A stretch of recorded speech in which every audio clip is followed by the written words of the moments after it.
15 நாள்ல இவங்க 2 பேருக்குள்ள வந்து லவ் வந்திருக்கு அப்படின்னு சொன்னா, என்னால அத அக்செப்ட்டே வந்து பண்ணிக்க முடியாது அப்படின்னு சொல்லிட்டு ஆர்ஜே ரெக்ஸும், இன்னொரு பக்கம் தினேஷ் வந்து முடிஞ்சா 2 வாரம் இருக்கு.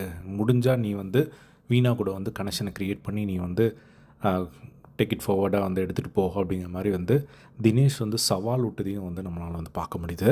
செகண்ட் லவ்வோட இந்த வாரத்துக்கான ஒரு ப்ரோமோ வந்து ரிலீஸ் பண்ணியிருக்காங்க. 3 வைல்ட் கார்ட் என்ட்ரி வந்து வராங்க. ஸோ நம்ம இப்போ ஃபர்ஸ்ட்டு மண்டே எபிசோடில் ஆல்ரெடி ப்ராவோ வந்திருந்தாரு. அத பார்த்துருந்தோம். ஸோ கூடவே வந்து ஆர்ஜே ரெக்ஸ் அப்படின்னு சொல்லி ஒருத்தர் வராரு. இன்னொருத்தங்க ஒரு லேடி வராங்க. அவங்க யார் அப்படிங்கிறது தெரியல. ஸோ நான் எபிசோடில் வந்து பார்த்து ஒன் பை ஒன்னாக வந்து கவர் பண்ணுறேன். ஸோ இப்போ இவங்க வந்த உடனே வந்து பார்த்திங்கன்னா, இப்போ எக்ஸிஸ்டிங்காக இருக்கிற கண்டஸ்டன்ஸ் கூட யார் கூட டேட் பண்ண விருப்பம் அப்படின்னு சொல்லி ஸ்ருதிகா வந்து ரெக்ஸை வந்து கேட்குறாங்க. ரெக்ஸை வந்து பார்த்திங்கன்னா வீணா கூட அப்படிங்கிற மாதிரி வந்து சொல்லி வீணா கூட ஒரு டேட் வந்து போகிறாங்க. வீணாவும் ரெக்ஸும் வந்து போகிறாங்க. அப்போ வந்து வர்ணிக்கிறாரு, இந்த மாதிரி 15 நாள் நான் ஏன் லேட்டாக வந்தேன் அப்படின்னு சொல்லி நான் ஃபீல் பண்ணுறேன் அப்படின்னு சொல்லிட்டு அந்த இடத்துல வந்து ரெக்ஸ் வந்து வீணா கிட்ட சொல்கிறாங்க. வீணாவும் வந்து சிரிக்கிறாங்க. ஸோ இது வந்து ஒரு இடத்துல வந்து நடக்குது. ஸோ அதுக்கப்புறமா வந்து ரம்யா கிருஷ்ணன் முன்னாடி வந்து இந்த ஒரு டாபிக் வரும்போது வந்து அவங்க சொல்கிறாங்க, ரெக்ஸ் வந்து சொல்கிறாரு, எனக்கு வந்து வீணா கூட வந்து பேசுகிறதுக்கு ரொம்ப கம்ஃபர்டபுளாக இருந்தது.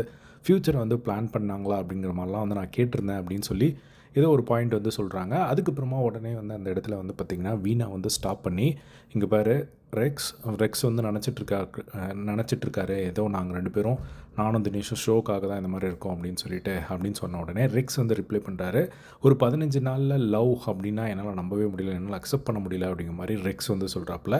அதுக்கப்புறமா உடனே தினேஷ் வந்து சவால் விட்றாப்புல, ஸோ இன்னும் 2 வீக் இருக்குல்ல, முடிஞ்சால் உன்னால் வீணா கூட அந்த கனெக்ஷனை வந்து நீ உருவாக்கு. ஸோ நான் வந்து அந்த கனெக்ஷனை நீ உருவாக்குறதுக்கு வெல்கம் பண்ணுற ஒன்று அப்படிங்கிற மாதிரி ஒரு சவால் விடுறாரு. அதுக்கப்புறமா தினேஷ் வந்து பார்த்திங்கன்னா வீணாக்கும் இடையில ஒரு கான்ஃப்ளிக்ட் வர மாதிரி ஒரு டாக் வந்து போகுது. தினேஷ் வந்து சொல்கிறாங்க, அவன் எதுக்கு வரான், அவங்ககிட்ட எப்படி வந்து பேசுகிறான் அப்படிங்கிறது உனக்கு தெரியும் இல்லை அப்படின்ற மாதிரி சொன்ன உடனே அந்த இடத்துல வீணாக்கு ஒரு மாதிரி கோவம் வந்து, என்ன எல்லாத்துக்கும் என்னையும் வந்து நீ ப்ளேம் பண்ணுற எல்லாத்துக்கும் அப்படின்னு சொன்ன உடனே அந்த இடத்துல வந்து ஆமாம் நீ தான் அப்படிங்கிற மாதிரி தினேஷ் வந்து கோவப்பட்டு சொல்கிறாரு. வீணா அழுகுறாங்க.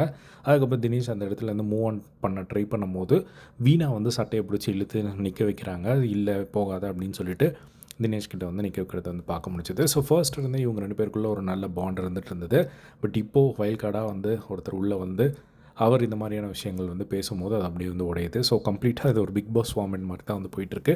நல்லா போயிட்டு இருந்த ஒரு விஷயத்தில் வைல்ட் கார்டாக உள்ள வரவங்க வந்து ஒரு பெரிய சம்பவம் பண்ணுவாங்கள்ல, அந்த மாதிரி தான் வந்து இது போயிட்டுருக்கு. ஸோ ஃபர்தராக இது என்ன நடக்குது அப்படிங்கிறத எபிசோட் ஆல்ரெடி வந்து வெளியாகிடுச்சு. ஸோ நான் ஒன் பை ஒன்னாக வந்து பார்த்து நான் ஹைலைட்டான விஷயங்கள் அப்டேட் பண்ணுறேன். ஸோ இப்போ இந்த ஒரு ப்ரோமோ பற்றி உங்களோட ஒப்பீனியன் பாக்ஸில் ஷேர் பண்ணுங்கள்.